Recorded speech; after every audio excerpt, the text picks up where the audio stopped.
Chapter 6, Act 2, Welcome to the Real World. The late afternoon sun bathed the Ardèche beach in a golden light. The cicadas continued their rhythmic song in the nearby trees, blending with the gentle rustling of the wind through the foliage. In the distance, the river flowed softly, its shimmering reflections dancing on the pebbles.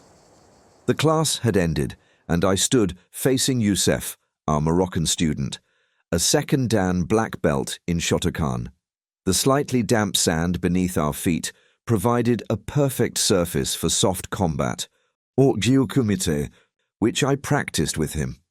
Youssef launched a perfectly executed mawashigeri, his foot describing a swift arc towards my face.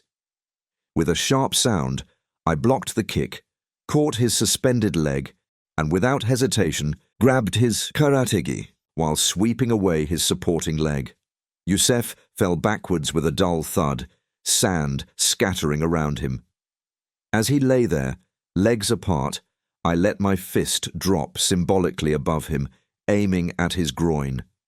He raised his hands in protest, looking surprised, and exclaimed in a troubled voice, "You can't hold me like that, and you definitely can't aim there."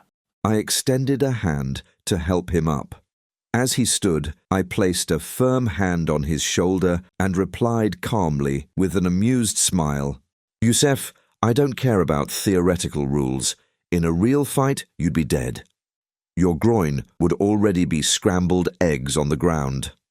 At that moment, Vincent, my colleague and friend, approached, chuckling softly. His massive shadow stretched across the sand as he gently patted Youssef on the head, as one might with a child. "My dear friend," said Vincent, "do you really think someone attacking you in the street will follow those rules? They won't wait for you to cite competition regulations." Youssef seemed stunned. He looked at us, searching for words, but remaining silent. Vincent, with his deep but always kind voice, continued as he patted Youssef's shoulder. "Listen to me, Youssef. Life and combat are identical. They don't follow rules. Rules are cages we build to feel safe, but safety is an illusion.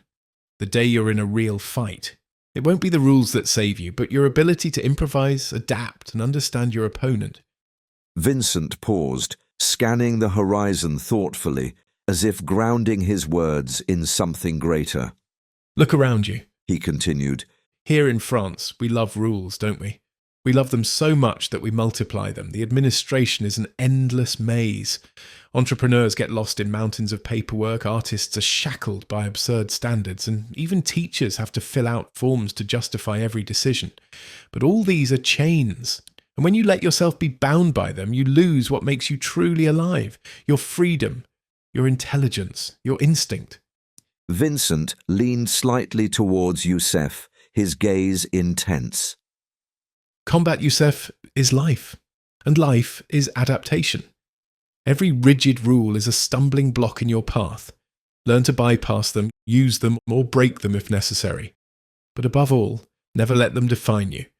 What we practice here isn't a sport. It's not a game with referees and medals.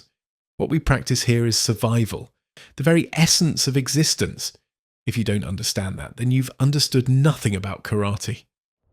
The wind picked up slightly, lifting a swirl of sand around us. The students, gathered in a circle, remained silent, captivated by Vincent's words. "So," Vincent concluded with a smile, "welcome to the real world, Youssef. A world where rules are meant to be transcended." The light had softened, and stars began to dot the violet sky. We gathered around the campfire, the scent of burning wood mingling with that of the nearby river. Vincent and I shared anecdotes from our martial arts experiences. Vincent began recounting a story about Master Murakami, using his characteristic humour. "You know, Youssef, there was this student in Marseille, very well dressed, immaculate, a real bourgeois, as we say. He'd left his shoes under a bench in the changing room, but the thing was, Master Murakami was sitting on that bench smoking his pipe. as he loved to do after class.